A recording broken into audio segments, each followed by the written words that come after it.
So hello everyone. I am the next reporter of the group 8, which we are the last reporter. So I will continue the discussion that was started by my co-members, Miss Ella May Bagao. So in here, by the way, our topic as discussed by Miss Ella Bagao is focuses on maintenance methods and systems. So in my topic, I would be focusing on the 5S of housekeeping system. So by the way, class, this 5S of housekeeping system, it is, I've already heard this one, but it is called the 5S of good housekeeping. Anyway, maybe they are just the same.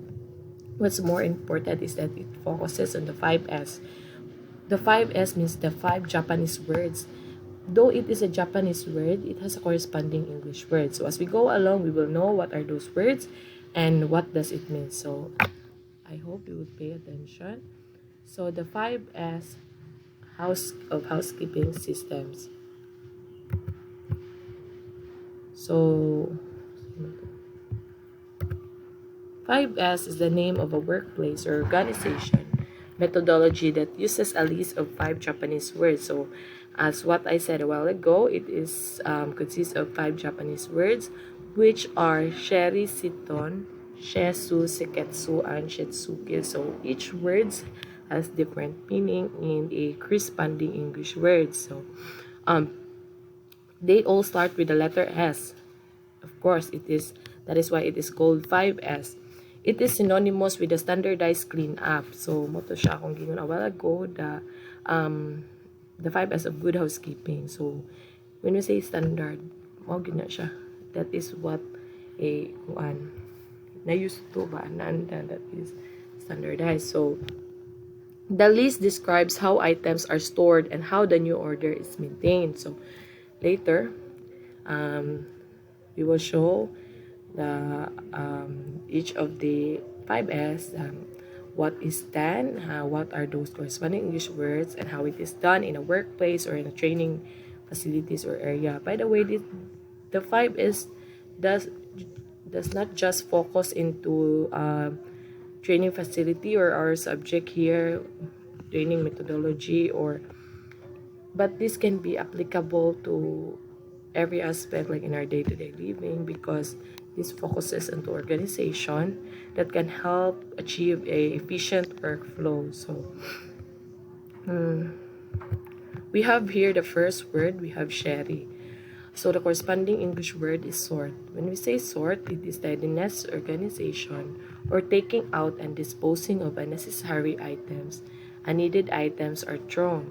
Refers to the practice of sorting and through all the tools, materials in the works and keeping only essential items. So I'm sure you are all familiar with sorting. When we say sorting, like for example, in baking or in a training facility, like for example, baking, there are a lot of tools and equipment that trainers will use in the training. So we all know that if a certain equipment or facility, as time goes by, like for example, it's years or months will pass by, and it is not used daily, because we all know that not every day there is a training.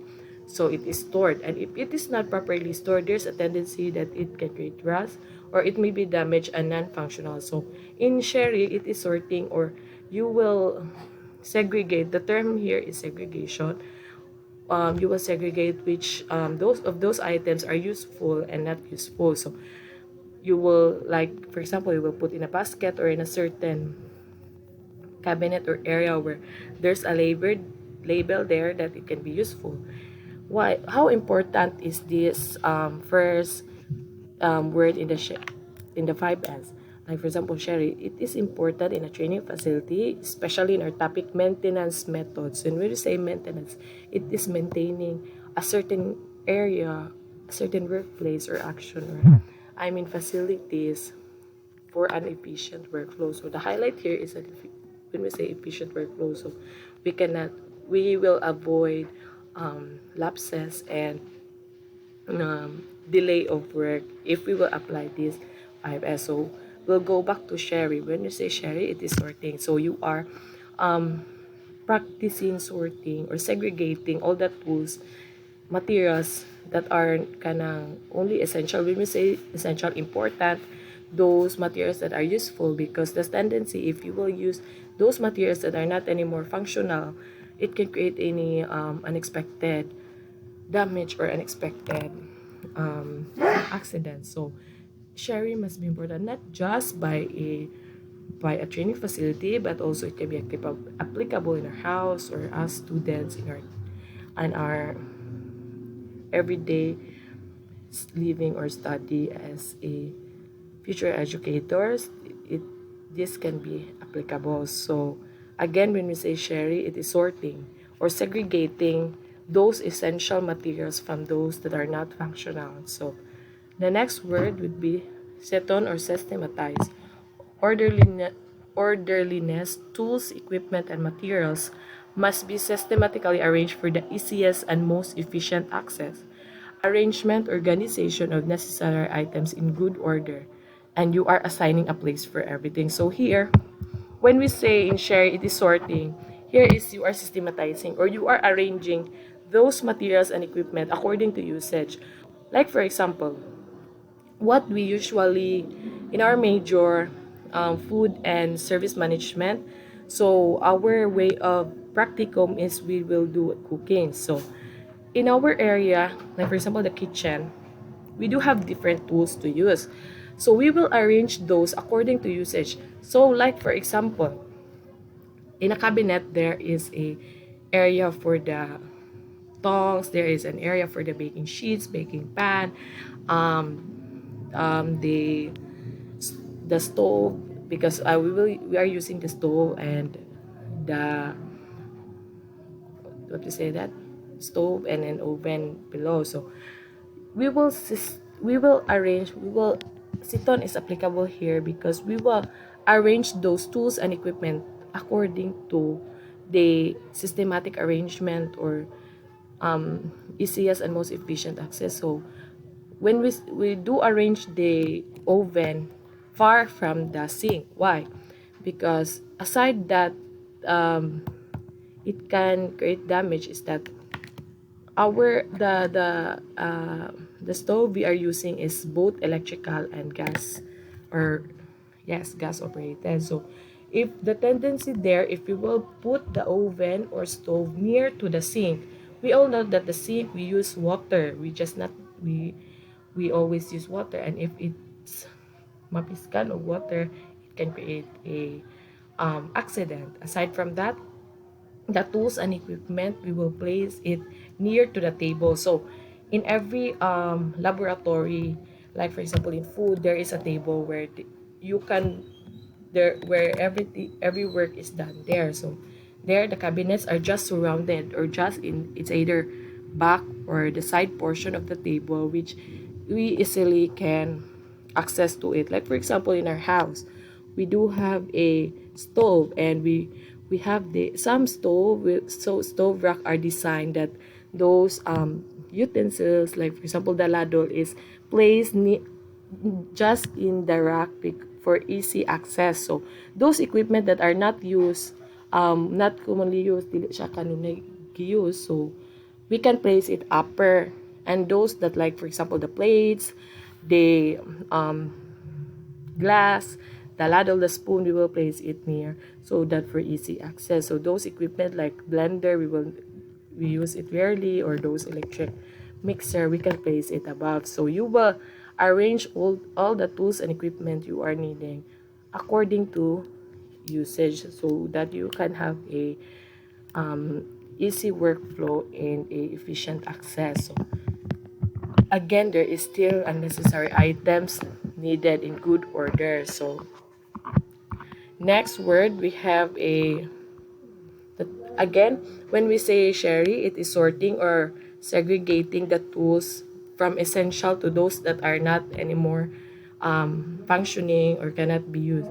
However, in the second word, we have shiton or systematizing. We will arrange the tools and equipment according to usage or according to easy access and efficient access. So third, we will now move on to sesu or sweep.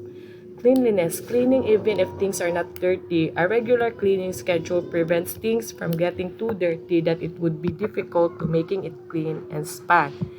Also, it indicates the need to keep the workplace clean as well as neat.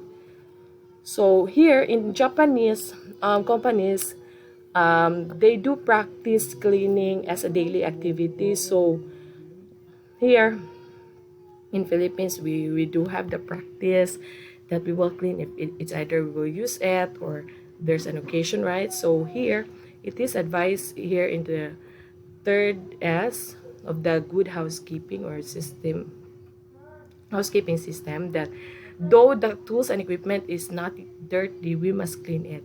Why it is a good practice so that we can check if because if certain equipment or tools though it is not used, it can create or can catch the dust. So the tendency there is it's it is either it will create a rust or can damage the equipment. So it is a good practice that though the equipment or tools is not a dirty, we must have a thorough cleaning it daily so that we can check if the tools as having a damage or having a too much dust that can cause malfunction of an equipment.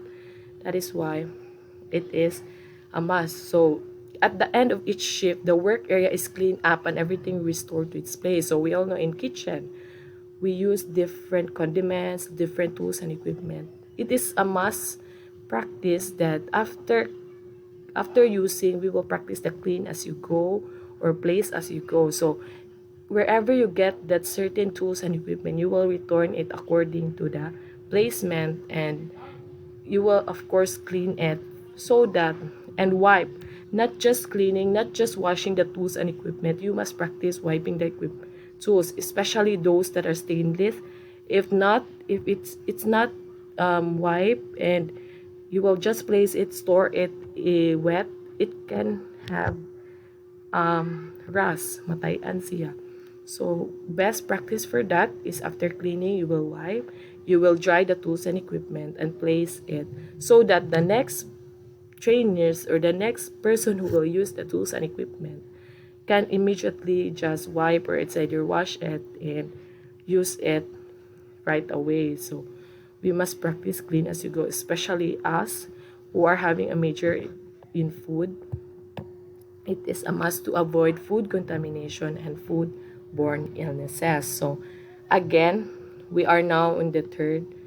I am discussing the third word, which is sensu. So we will now move on to the fourth word, which is seketsu or standardized. Standards. Maintaining the workplace in high standard housekeeping allows for control and consistency. It also prepare housekeeping standard checklist, evaluate workstation according to the housekeeping standard checklist, and implement a periodic cleanup schedule and award. So here, when we say seketsu or standardized, we have the standards to keep it clean always, especially food, because if our area is not clean and we are serving food, so do you think the customers will be satisfied or will be convinced to buy? Because there's a saying that the eyes eat first. So it is a must that your workplace is clean because it is a point already to the consumers, especially if you're a restaurant. Also in training, like those assessor, they are so very typical or they are very so attentive to your cleanliness. So your the assessment does not just based on the food you serve, the taste, but also the cleanliness of your area. So standard. So evaluate workstation according to the housekeeping standard checklist. So there is a checklist. So there's a tip in preparing housekeeping standard checklist. So first, keep it simple. One-page checklist. Follow a logical sequence. Use bullet enumerated points if relevant and necessary. Consider the five WH. So who, where, when, and what. Those are the five WH. So why it is one of the tip in preparing housekeeping standard checklist is to keep it simple. It is stated here a one-page checklist because the tendency, if your checklist is more than 2 or 3 pages, the reader or the